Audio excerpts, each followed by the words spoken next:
So, I have some interesting news coming up.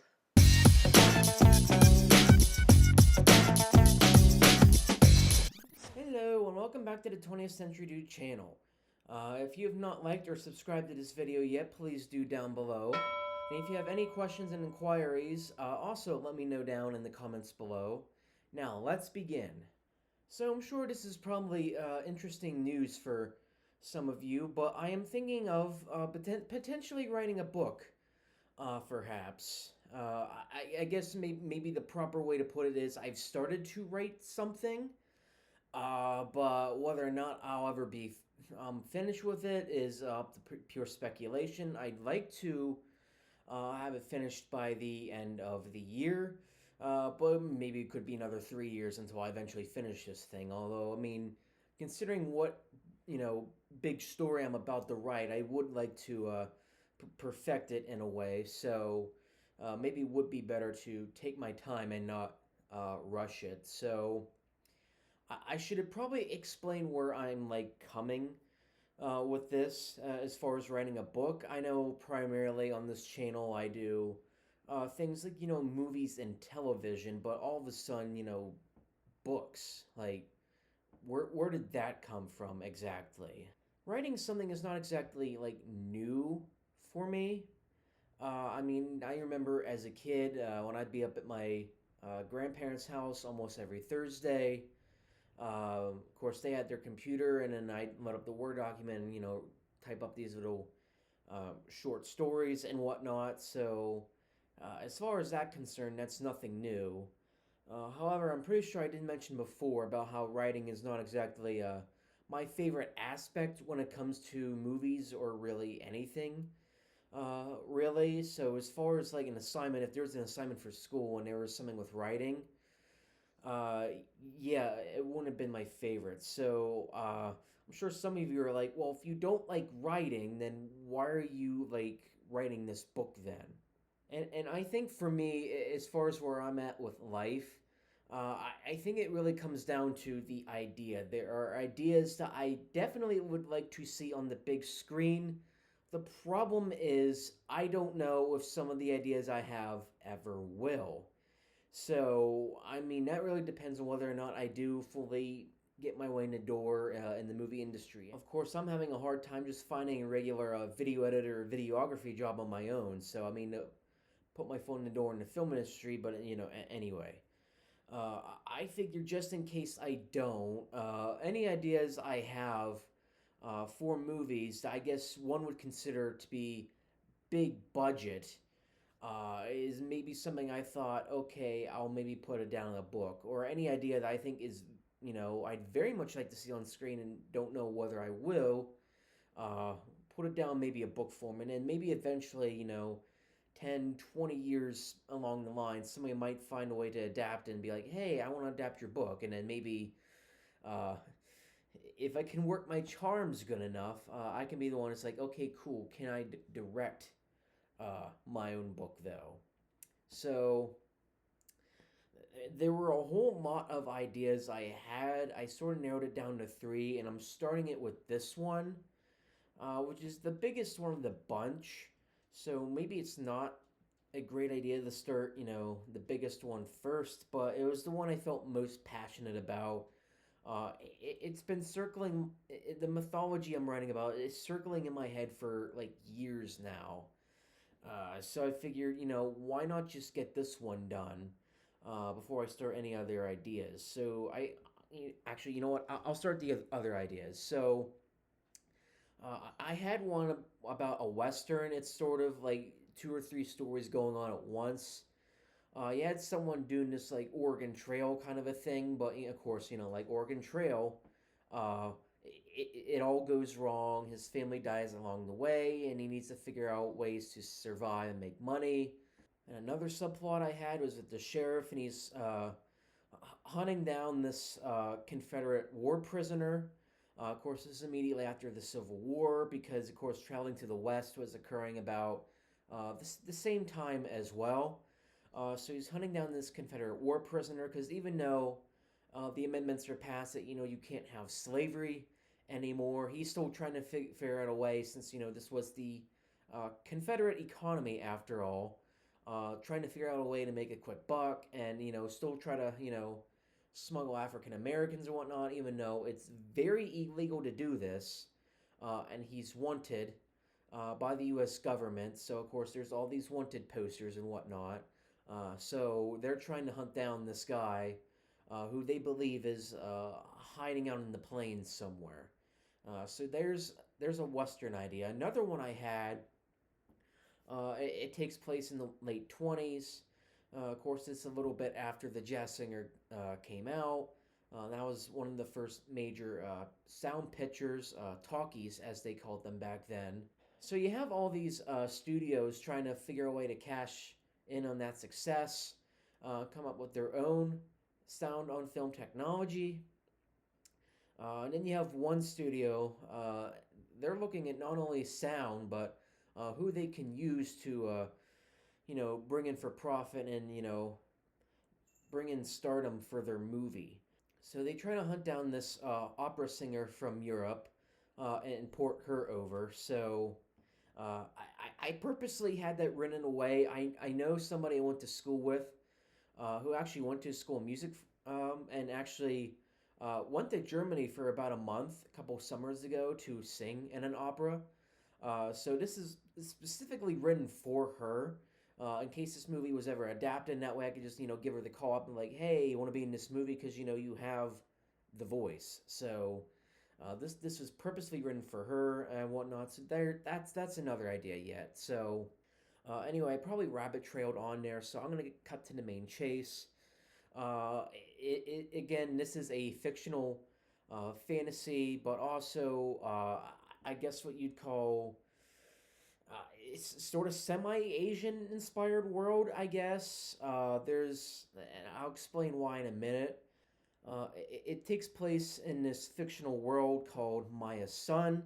And it deals with the fictional iteration of samurai. Obviously, there were samurai in real life, but this is more of a fictional fantasy version of them. Is basically what I've been going for. And the story itself is called The Samurai Warrior. At least that's the working title right now as we speak. So it's this little contained world. There are samurai and mystical shamans and prophets and whatnot, much like our own. But I feel like the ones depicted are, a passing resemblance to their counterparts. I mean, it is a fictional piece, but there is a non-fictional basis for it. And of course, I wanted to make sure that there was plenty of Shintoism, the Japanese mythology represented in there in some form, even though it's not completely like 100% that. It's really a whole mix of different things. It's Shintoism, you got a little bit of Chinese mythology in there. I put a little bit of Korean mythology. I even sprinkled in, a little teensy bit of Greek mythology concerning, kami and demigods and whatnot. Just to add a little something in there.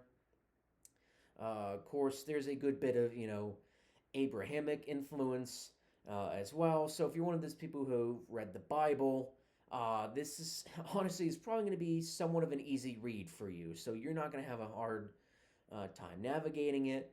And of course, I wanted to make sure there was some Tolkien influence in there as far as Lord of the Rings and a little bit of Star Wars as well, considering, the hero's journey. Because the hero's journey trope is something that, has basically transcended time over and over and over again. So that's going to make this, again, a very easy story to read.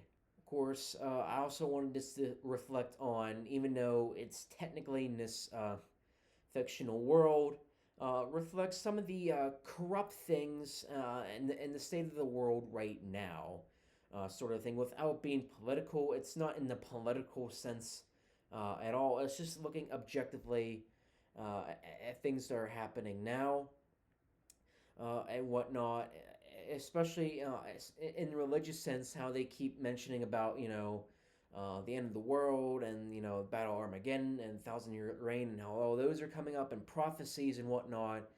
There's a good deal of prophecy in this book concerning, the fictional religion that's, in here. So as far as the status of the book, I have this, prologue that I am going to read to you in a minute. I sort of have the first chapter to sort of written, and ironically enough, the ending is the last chapter is done. Obviously, I'm not going to read to you those for spoiler reasons, but I am going to read to you the prologue, which is sort of the backstory to this whole world that I'm setting up. So hopefully, this jogs interest on any of the viewers who are now going to want to read the book, whenever that may be. But I'm going to read to you right now the prologue, the backstory to this world on what it is to expect. This covers the thousands of years of fictional mythology that I have up to this point. Because, believe it or not, this actually took a whole year to organize the world and how I wanted it to be. So that was the first part of writing the book. That's what I spent a majority of last year doing. Whatever free time I had. So anyway, I'm going to read to you the prologue now. So just sit back and enjoy. In the beginning of time, there was the one and only supreme deity known as Shen, and in an instant he created the entire universe in a bright flash. The energy was so vast and great that from that energy he created the angelic demigods known as the Kami. They were, at first, his great loyal servants, and they helped serve whatever desire he had. But they needed a home, so he created Tengoku, a paradise realm, where he and the Kami would be housed. Tengoku was a faraway realm, possibly even a faraway dimension, though some would claim that it could be seen as the brightest shining star in the sky. Following the creation of Tengoku and the Kami, Shen sent forth to fill an empty and void world, and he created Maya's sun. From there, he filled it with a wide variety of life, but mainly filled it with man, his most important creation. From there, Adamu, the first man, and Abu, the first woman, bore the first offspring, Ki, Aburu, and Seisu. They lived in the field of paradise, and were tasked every day with preparing the best crops as tribute to Shen, but also providing the best food for themselves and the livestock.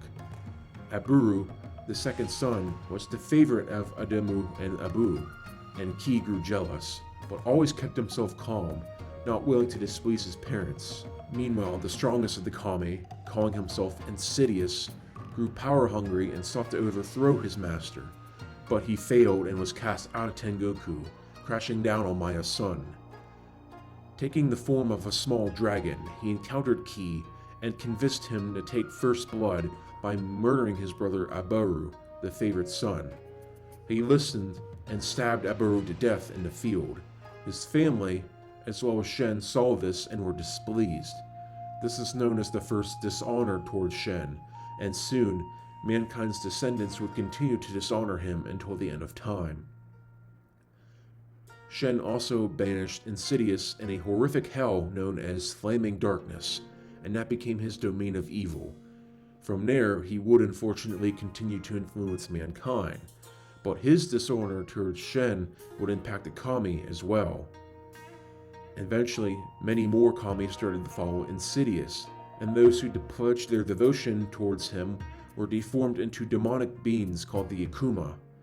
The Kami would also interact with man in many ways they were forbidden to, influencing their evolution, but also posing as false deities desired to be worshipped. But the Kami would meet their end in a great battle of the skies, where all the Kami, save for one, were slaughtered in combat against Shen. The energy of their deaths became so great that it transferred over to the descendants of mankind, and they became the first shamans. Now, there were many different kinds of shamans, each with their own heightened abilities that connected them to the spiritual world of Tengoku, as well as the divine purity within Shen. Those who had a spiritual connection to Tengoku could use that knowledge to heal people, and they were spirit doctors. Others used that knowledge to spread the world of Shen, and they were simply priests by nature. Some of the most notable shamans were prophets, whose sole gift was to interpret dreams and visions to reveal to others what their insight was, but to also examine text to interpret prophecies in the written word. But the most important of all shamans were the samurai, who had heightened combat abilities and were by far the most blessed by Shen. For thousands of years, the samurai were the keepers of peace across many of Maya Sun's city-states and nation-states, and it was by the will of Shen that they won many battles and always fought in honor. However, evil never rests, and Insidious rose from the ashes of flaming darkness, deeming himself Lord in title, and saw how mankind had progressed since the Battle of the Skies. He sought to influence the shamans by twisting their knowledge and inverting it into something it was not. He began first by giving spirit doctors the ability to invert the human body with dark magic, and they became the first witches, and then moved to confuse the shaman priests by creating a false word of Shen. But the most detrimental of all of them was what happened to the samurai. Lord Insidious influenced them to the point where they no longer fought for honor, especially towards Shen, and began killing innocents and each other for sport. The bloodshed among these warriors was drastic enough that eventually convinced the leaders of many nations to abandon them as part of official militaries. One day, the samurai from all nations were called into a single battle where almost all of them were brutally slaughtered. Where there were once hundreds of thousands in number, were reduced to no more than a dozen. The ones that did survive went into hiding. Some became bandits and barbarians, tormenting people who crossed their path. Others tried to re-establish their clans in select villages by passing on their knowledge and skills to the next generation, but this did not come to pass. Eventually, the samurai passed into myth, and for several centuries there were no encounters with such warriors. However, city-states also began to fall to the dark forces of rival nations and Lord Insidious's demonic armies. Mere ordinary men could not fight as well as the superior samurai, and armies fell swiftly. The domain of Maya Sun, it seemed, was becoming compromised, and Shen knew this. As time went on, encounters with the supernatural dwindled, and the amount of shamans being born also became fewer in numbers. Millions of born shamans became half a dozen per year. This, along with Lord Insidious's reputation to invert, caused the people to turn their backs on the word of Shen. Priests were sent to camps to work harsh labor, and eventually they died off, and the members of the Prophet Council were slaughtered, effectively reducing their number to almost nothing. The spirit doctors were no better, retreating to small villages to hide themselves, or forced to serve unordained emperors to heal only the elite class. Like the others, their numbers were few and far between. Yet in this darkness there was hope. One of the last prophets, the great Yogan Shah, uncovered an ancient prophecy that spoke of the last days of Maya Sun, known in infamy as the end of the world. In that prophecy, it spoke of a powerful shaman, known as the Samurai Warrior, born from Shen himself, that would help unite the people for a greater purpose. This was enough to start him on his journey to find this rumored Samurai Warrior, and he dedicated years to traveling the world to find this man. And that's the prologue for the Samurai Warrior. That's all I'm going to reveal at this time, but I'm sure more will come, hopefully when the book is published some years from now. Anyway, thank you for tuning in today. Thank you for tuning in to 20th Century Dude. Hope to catch you on the fly. See ya.